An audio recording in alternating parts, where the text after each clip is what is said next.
So we move on to the second topic session, and with another student from the Tenos network, Erika Barrilli, who's going to speak about generalized additive positions. Thank you for the introduction. Pleasure for me to be here and talk about the joint work with Bernard Morin and Daniele Tucker, who already introduced a bit the topic some days ago. This will be the second part, I would say. And so we talk about generalized additive decompositions of symmetric tensors, so homogeneous polynomials. And we want to write these homogeneous polynomials in degree D as sum of S terms, where each term is in this way. So we have the Li's that are linear forms, so homogeneous polynomial of degree 1 to the D minus Ki, where Ki run from 0 to D. And the omega i's that are homogeneous polynomials in degree Ki. And we require that the li's and the Lj's are not proportional, so they find distinct projective points. And that Li's doesn't divide the respective omega I. This will be the notation that we will use. So by this curly S, I will denote the standard algebra, and SD will denote the degree D parts, so the homogeneous, so the forms of degree D plus 0. In n plus 1 variables, the star notation will denote the functions from the algebra to the base field. In this case, we assume that the field is a characteristic 0 field, and we associate it to the formal power series in the z variables. So the z variables denotes the partials, basically. So we get the derivation on the monomials, the x alpha is the derivation. So the z variables acts as a derivation of the x variables. And R will denote the filtration of polynomials in the less recurring. So what's this problem? This problem can be seen as a generalization of the Waring decomposition. So in the Waring decomposition, we want to find some points in the Veronese variety such that some d power of linear form, such that we find that f stays in the span of these points. So the omegas here are the elements in the field, so it's scalars, and L are L power, so linear forms to the d. As a generalization, we can consider the tangential variety that takes into account the omega. So the omega in this case is an homogeneous polynomial in degree 1. And L, so we have term L to the D minus 1. And we can go on and generalize further this kind of notation construction and consider the Kate-oscillating variety to the Veronese. In this case, the omega are homogeneous polynomial of degree K. And we consider like this decomposition as finding points in this Kate-oscillating varieties, where K can be different. So we can find a decomposition with points that runs, for example, one point in the tangential one, where another point to an oscillating variety. And we have this lemma, so these K-oscillating varieties are nested in a nice way. And so we can also say that the K-oscillating variety is the smooth locus of the smooth part of the K-oscillating variety to the Veronese is given by the points that are not in the K minus 1 oscillating variety if K is less than part. This is kind of a geometric interpretation of the problem. So you want to write the f as find the points that are, so in this case, we're considering the blue curve, that is the Veronese, so the twisted cubic in this case.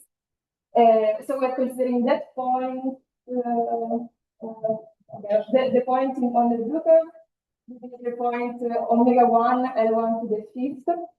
So in this case, omega 1 is a scalar, so we have a point on the Veronese.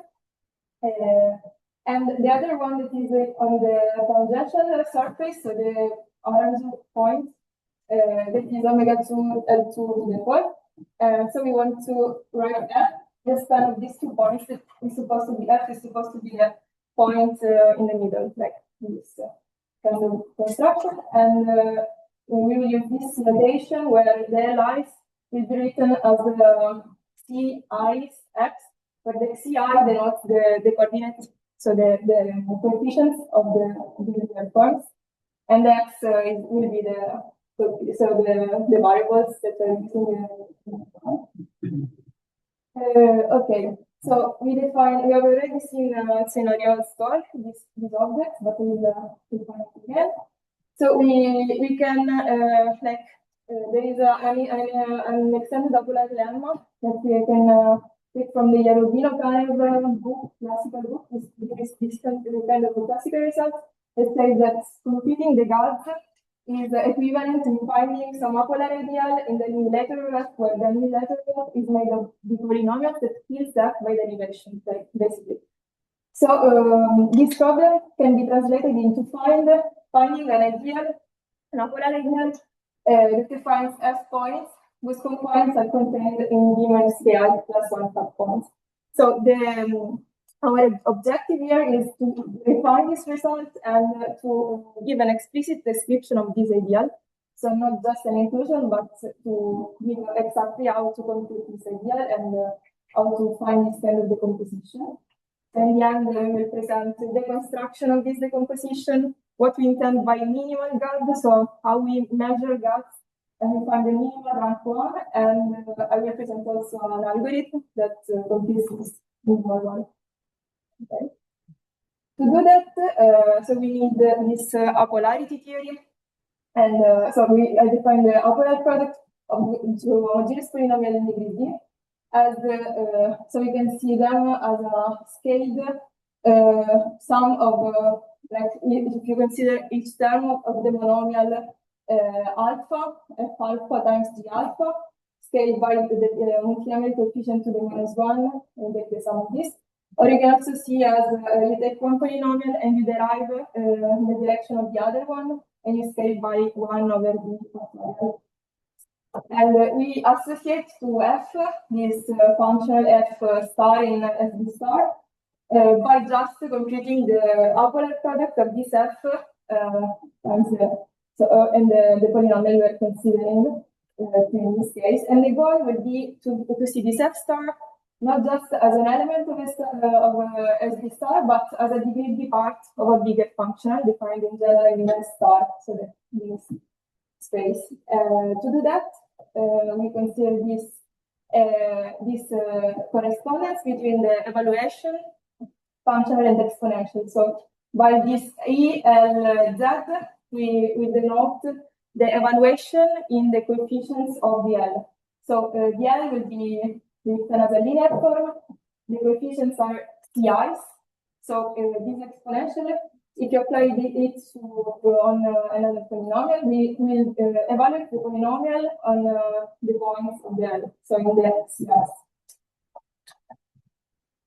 We also need another algebraic manipulation of our output.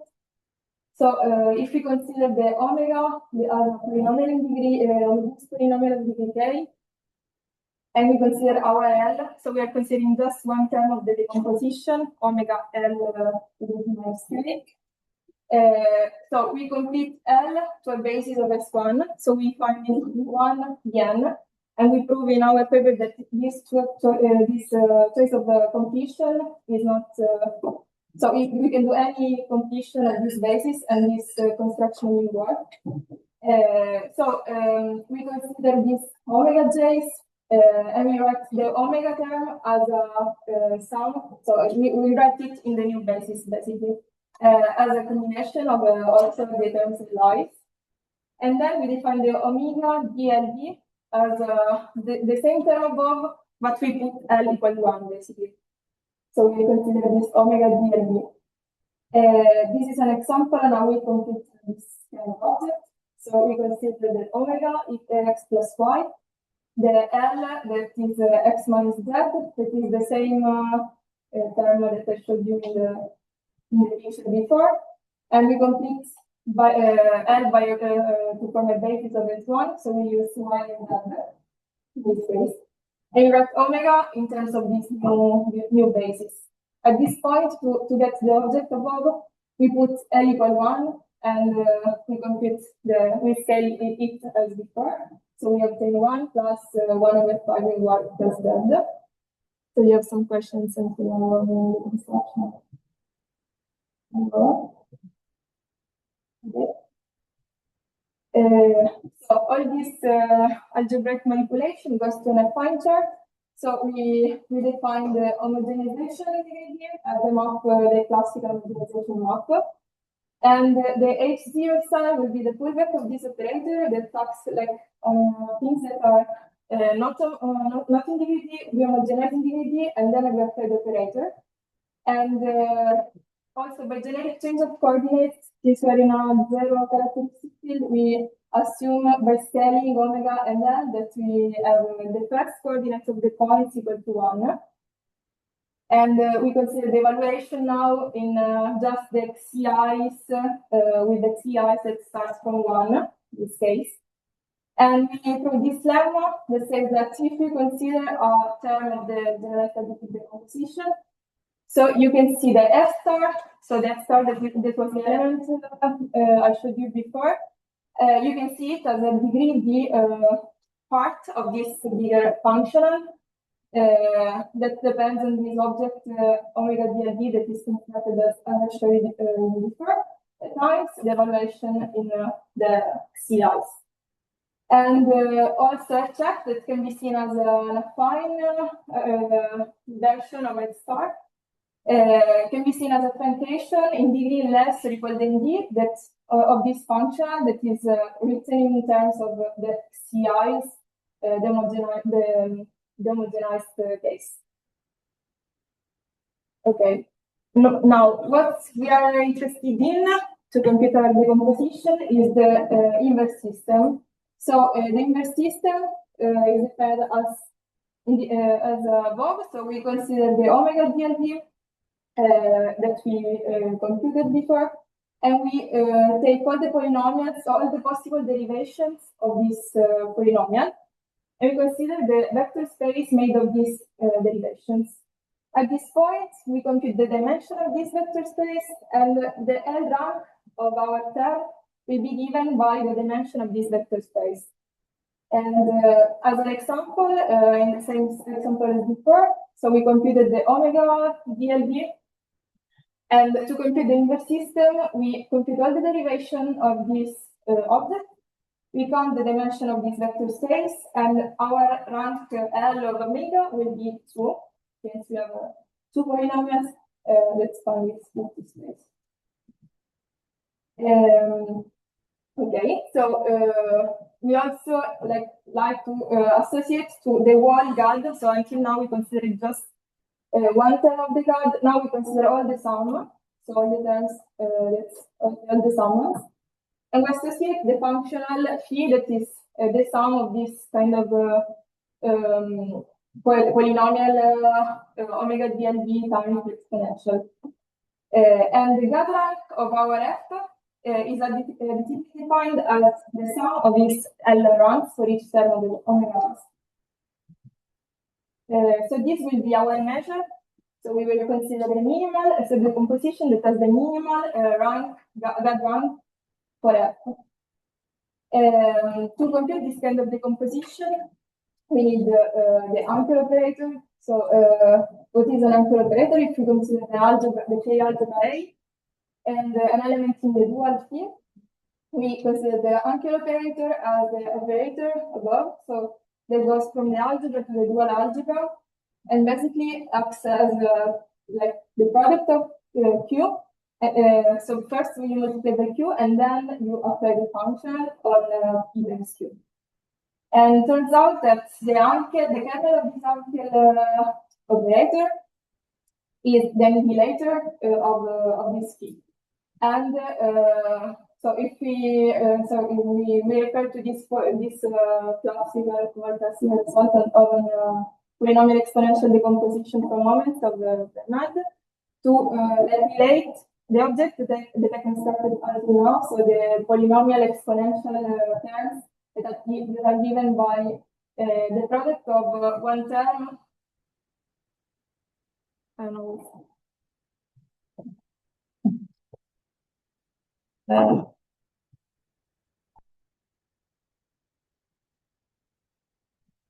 Okay. Yes, we relate this Ankel operator to this kind of decomposition. So there is this result which states that this if the rank, the finite rank Ankel operator are related to this kind of objects, polynomial exponential, and at this point we got the operator, so the same operator as before, but like in the z variable, the modularized variable, and we put the modularized again, and we can state that so a refinement of the lemma of the extended order lemma. We state that we have this kind of Gaussian composition. If we have the ideal, this ideal here computed as a homogenization of the ideal of the Ankel kernel, that is the before. It can be computed as intersection of this of the integrator of these terms, the terms polynomial exponential terms for each term of the Gaussian. And I would say the most important result that we get is this one, in which we said that we have this kind of composition. So if the regularity, the regularity of the quotient is less than this plus 1 by 2. Then we have that the associated ideal with regard if IP is the one I showed you before, like the kernel, the Ankel kernel. And then we have that the Gauss rank of the F is equal to the Cartesian, that is equal also to the rank of the Ankel matrix. So you can compute the minimal Gauss rank in this case just by computing the rank of a matrix. It is really efficient way to compute a Gauss rank. And in this case, we have this minimality result on the unique Gauss and the unique minimal Laplace into F. How to compute this decomposition? So we assume we can restrict the Ankel operator to some basis in the basis B and B prime. So we consider this basis, in which we assume that one basis contains the one element, and we have this result states that if we compute the Ankel operator associated to the F-check element, so the one you obtain from the F star, you have that H0 of this invertible. From this invertibility, you get the multiplication operators of the algebra that are computed just by inverting the first block of the matrix times these HI that are the shifted Ankel operators. So you basically shift the columns and you consider the columns multiplied by the variables of the algebra, and you compute the multiplication operators of the algebra just by computing this product here.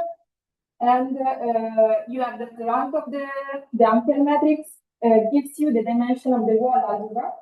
And moreover, this dimension is given by the sum of all the basically inverse systems that we computed before. So it's given by the sum of this dimension of the inverse systems of these vector spaces. And moreover, the kernel of the Ankel matrix is given by this ideal, the intersection of the ideal and the basis that we choose before. Okay. So this is a bit computational result. So if you consider this algebra as a sum of local algebras, so local algebras defined in the points CIs, and you consider the m lambda as a multiplication operator of by a random generic linear term lambda. And you decompose it using the Schur decomposition, and you consider the Schur basis, basically, that is given by the U matrix. Then you can, by applying this Schur basis to any other multiplication operator, you get that this multiplication operator of the algebra, like decomposes in blocks, such that each block is given by the local multiplication algebra in the AXCI algebra. So, like you have this nice construction, this nice decomposition of the multiplication operators, where you basically have, so you can read from the diagonal entries of these subblocks, the coordinates of the points, and from the dimension of the multiplication blocks, you read the dimension of the local subalgebra. Basically, you read the multiplication, so the multiplicity of the points xi. Moreover, another information that you can get from these blocks is this kind of mean index that I won't define here formally, but basically is a quantity that allows you to compute the degrees of the omega i's.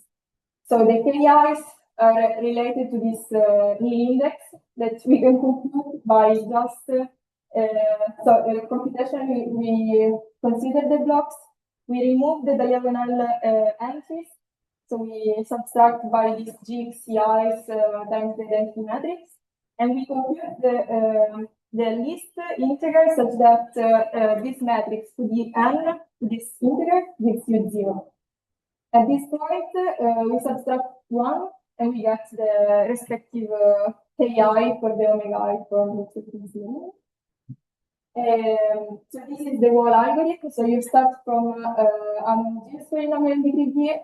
You perform this change random change variables to get the first one different from 0, the first coordinate of the points. You can compute the rank of the Henkel matrix by just computing the SVD of a big matrix.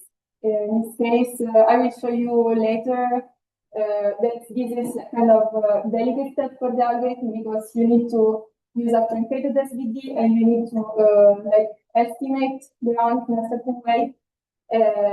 That in our regime works well until now, but it's kind of delicate step for this kind of algorithm.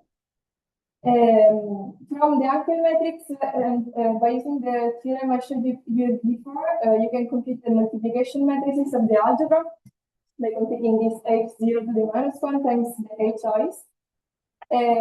At this point, you use the Schur decomposition, so you compute the Schur blocks, and you compute the multiplicities by just seeing the dimension of the blocks.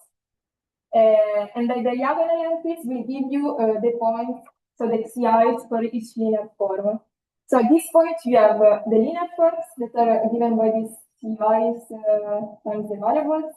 You have so the dimensions, so the multiplicities of the points, and you want to recover the ki's, so the degrees of the omegas, but you can do that by just computing this mean index of the matrices.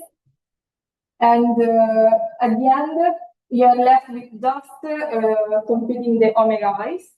But the omega i's you can compute by just solving this van der Monde system, where you impose that. So you have an i's d minus ki, so you have the degree of omega. So you just solve this linear system, and in a very efficient way, you can get all the coefficients of the omega i's. This is an example of numerical decomposition. So you start from this F tensor, that is the one I showed you before. So to compute the rank of H, you perform this SVD computation that, as you can see, so you estimate the rank of this matrix by using a threshold and checking if this threshold is for example, in this case, the threshold is 10 to the minus 4. And since we have this big gap from the fourth element to the fifth, you can say that the rank can be truncated at this level. So the rank we obtain from this truncated SVD. Then this is kind of how they look like, the Schur blocks. So we obtain that the first block is the multiplication operator for the first algebra. And the second block, that is just one element in this case, will give you the multiplication operator in the second block, in the second algebra. And by reading the diagonal entries of these blocks, we can estimate the coordinates of the point. And from these blocks, so you recover also the indices and all the elements you need for the composition. you obtain the reconstructed tensor, and as you can see, the reconstruction error is really small. This is the perturbation test that I performed for this thesis. So there are two graphs for two different polynomials, two different tensors, and the first one is given by a like Wöring term, so the linear form to the eclipse. The second term is I don't know if you can see the model, but the second term is a tangential point. And in this case, we perform this kind of decomposition by perturbing the tensor with a random polynomial, that is this R polynomial, and by computing 10 perturbed tensors, we compute the median, the maximum error, and the minimum error. And the blue curve is the median, so it's stable for the reconstruction error. And in the second case, you can see that that is less stable, like the reconstruction, but still the median is has a good. So the input error is the more or less error that you reconstruct in the end. And thank you for the attention. Please do.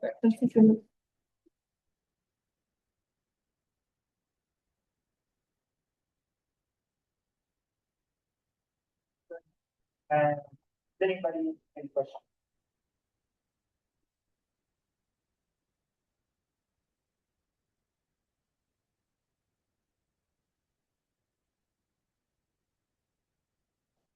So for numeric results, you should be able to round them and accept the rules. Just to round the numeric, I mean, look at your example, they were very nice numbers. You can round them, get exact results, which you can round. You mean if you get the error? That's really low, so you just take the numerical numbers and you round them to the closest rational just to see if you can exact decomposition.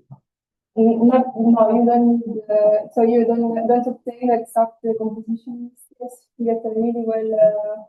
I see. So it doesn't really get to exact. This rounding does not work. Yeah, it works, but you get some kind of numerical error.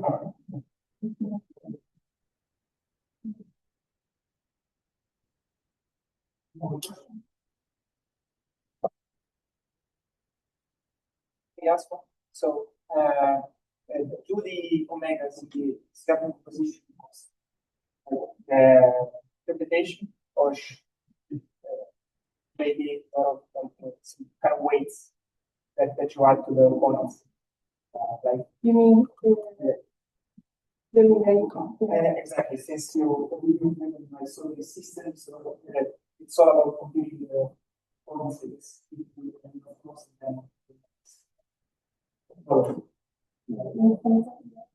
But like the omegas are the main object for the composition. Since you can compute the inverse system, so the rank of the composition from starting from the omegas. So at the end, so since you are left with, so you recovered from the omegas all the information you needed by this kind of computing these vector spaces, all these animations, and you computed the inverse system, dimension of the space. So you get all the information from the omega, and then you kind of reconstruct just the coefficients of the omega, but already having extracted all the information before. So I will say that this is the starting point is the omega. And the last one.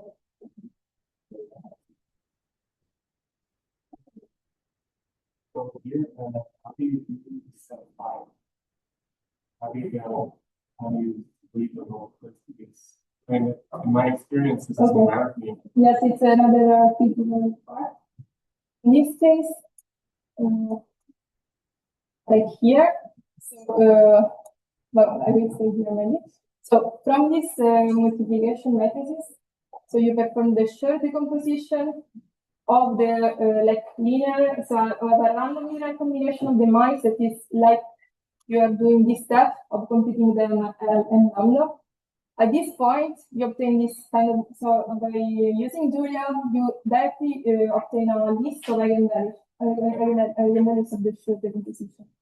So by clustering the eigenvalues, and this is also like a delicate step because not always the eigenvalues are clustered in the correct way.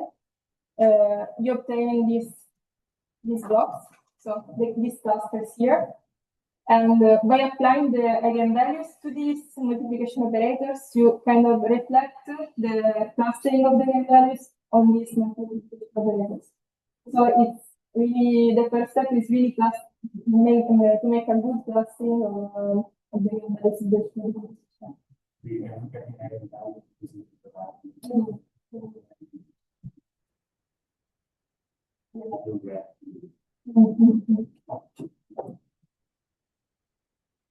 No more questions? Can you speak again?